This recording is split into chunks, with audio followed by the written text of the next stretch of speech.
For those of you who may not know, the Academy Forum is a program that is organized and funded by PAMCA. It is to bring to campus outstanding speakers who will engage our students and our faculty and our families.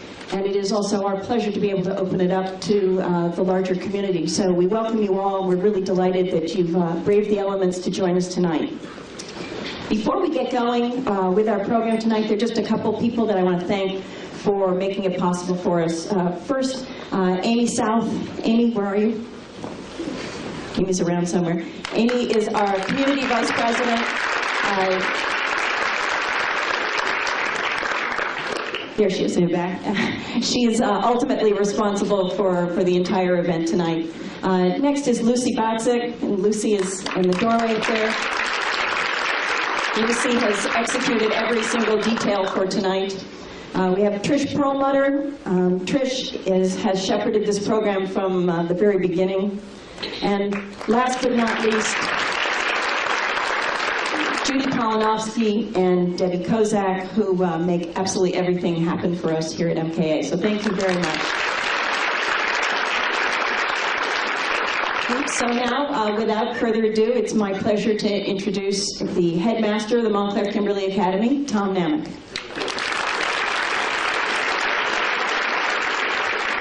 Well, good evening and welcome. I'm delighted to welcome you to the Montclair Kimberly Academy, and I want to also thank again our Parents Association. They have made this evening possible for us. While the program is free of charge, it's not free of expectations for how we will conduct ourselves as an audience. I have a couple of things I'd like to ask of you. Please, there's to be no electronic recording, audio or video. Please don't hold your phones up to take pictures, mostly because it distracts the people behind you. And we'd really like to focus on our very special guests this evening. It's my privilege to introduce our guests, and I think they're well known to all of you, but I do want to say a couple things about them. Dr. Tyson has been a frequent guest on the Colbert Report, or rapport, I guess is the proper pronunciation. We're delighted that he's here, and we are also delighted and very grateful that Mr. Stephen Colbert has agreed to interview him for our benefit. Stephen Colbert, comedian, author, and host of the Colbert Report, is both one of the funniest and possibly the bravest comedians of our time. I want you to consider his performance at the National Press Club dinner in 2007.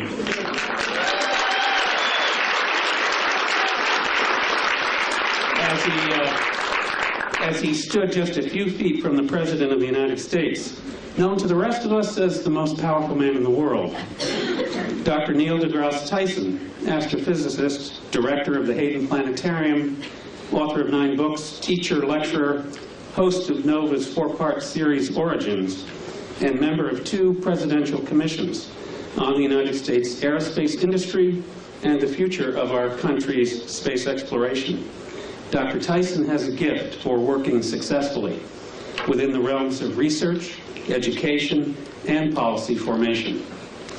I owe you all an explanation about our theater tonight. What you see on stage is the beginning of a set for a 7th grade production of Romeo and Juliet. This year's selection for what is, as I said, an annual performance. And I think it's fitting that Dr. Tyson is going to warm up the stage for the 2 most famous star-crossed lovers in all of American literature.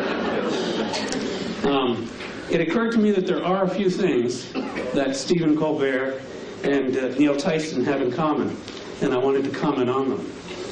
Both of them share an overarching purpose to make sense of the world. They also share a common strategy. They often look to the stars, human or heavenly, for evidence of how things work. Though Stephen Colbert is far tougher on the objects caught in his gaze, whereas Dr. Tyson is only known to have obliterated Pluto. They share methods in their respective fields, whether it is the search for evidence that makes sense of the world and the universe, or the creative construction of questions and tests by which the truth and significance of who or what is before them are evaluated. Perhaps then, they both have something in common with William Shakespeare, the desire to provide their audience with a lens, to see the world from a previously unconsidered point of view, and not just as others would have us see it. So while the stars may be dazzling, training and instinct appear to have taught each of them to look away from celestial bodies. I'm really sorry, I have to get that bad cliche in there somewhere.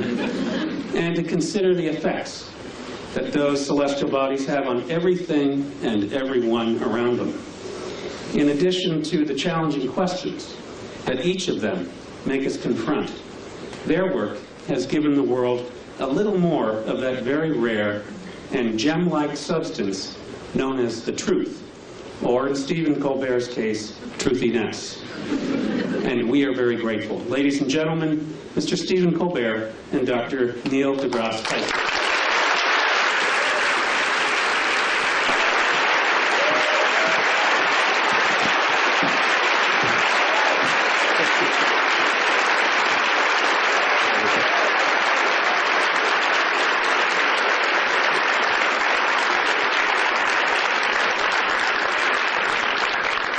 Romeo, Romeo, wherefore art thou, Romeo?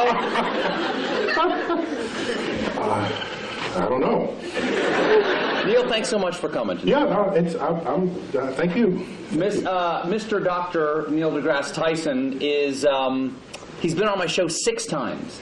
And often when I come out to greet the audience before I do my show, they ask me, who's your favorite guest of all time? And I say, not just for volume, but it's Neil deGrasse Tyson. Because not only do I love what Neil knows, but I love that he loves what he doesn't know. Always interested in the next thing to learn. Oh, yeah. And always roll to whatever idiocy my character wants to throw on him. I think the only time I ever surprised you, as you told me a little while ago, was I asked you, should scientists go to Argentina or hike the Appalachian Trail? Yeah, I want people to talk about them. It's the universe talking there. I think we're a little out there. The universe amplifies. Yeah, that one, I missed that one. Yes, you'd missed that news story. Yeah. See, to go on a show, it's like the hardest interview ever.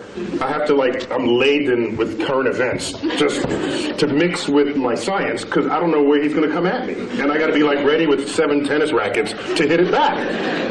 And I'm upset because that one news story, remember with the guy, was it South Carolina guy? Who remembers? He goes to Argentina and becomes well known for having done so. And you asked me straight out, should scientists visit Argentina more often to become better known? And it just went, you aced me on that one. You're welcome.